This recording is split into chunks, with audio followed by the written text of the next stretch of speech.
You will hear a conversation between a radio presenter and an author. You have 30 seconds to look at questions 11 to 14.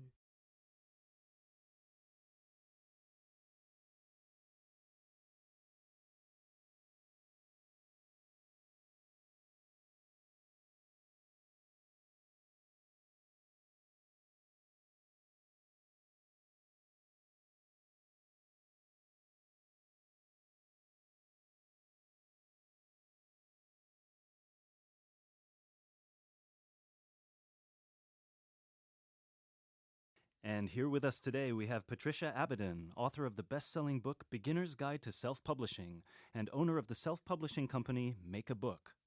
Hello. Hello, Patricia. Now, I know a lot of our listeners are interested in self-publishing their novels, but they don't know where to start. As a successful self-published author, what would you say are some of the pitfalls they'd need to avoid? I'm glad you asked that, Mark. The thing is that with the e-book revolution that started in the early 2000s, we experienced a shift in the literary market, and suddenly aspiring writers didn't have to rely on agents and traditional publishers anymore to get the opportunity to publish their books. But just because we can publish, does that mean we should? For me, there are 4 questions that each writer needs to ask themselves before they attempt to join the market. The first question is my book ready? One of the biggest mistakes new writers do is that they get so excited with the prospect of publishing their book that they rush through the process and they don't bother with the technicalities such as thorough editing. And they should, because editing is about 50% of the final product. It's not as glamorous as the process of actually creating the story, but it's just as important. The final product needs to be immaculate. Not just in terms of grammar, but also in terms of plotting, characterization, and even spelling. Secondly, do I understand the market? Unless you're publishing just for your friends and family, you need to have a sound marketing strategy. The beauty of self-publishing is that anyone can do it, but that also means that you're fighting for attention against millions of other titles. Do you know what sets your book apart? Do you understand who your audience is and how you're going to reach them? Do you have a solid presence in social media? In general, do you know how you're going to sell the book to people? The third question, and I hope I don't sound too pragmatic, is, have I worked out how much money I'm willing to spend? This extends beyond the cost of self-publishing itself, obviously. There's the cost of advertising, the cost of proofreading and copy editing, the cost of giving away free copies to reviewers, and let's not forget the cost of a professionally done cover. The truth is that the more you see your book as an investment, the more of a return you're going to get. But either way, you need to know what your available funds are. And the final thing is something most writers overlook, but it's just as important as the other 3. Have I started my next project yet? Remember, one book is never going to make you rich, and it's never going to make you famous. If you want to succeed, you need to keep writing and keep publishing as many books as you can.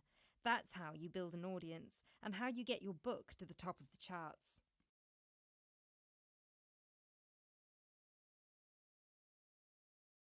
You now have 30 seconds to look at questions 15 to 17.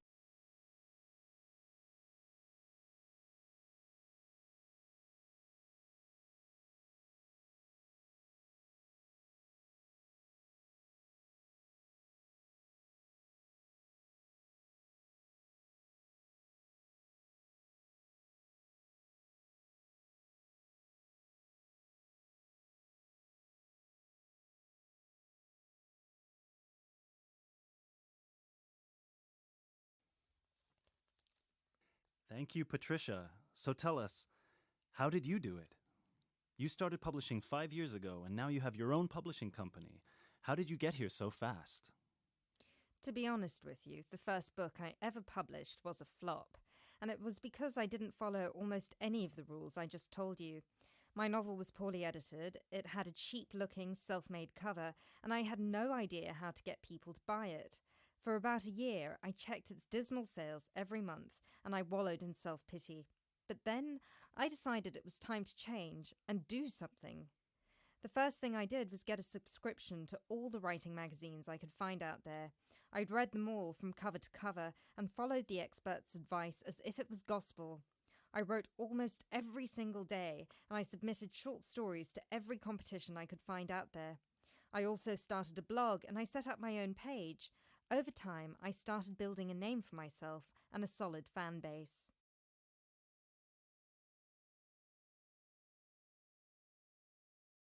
You now have 30 seconds to look at questions 18 to 20.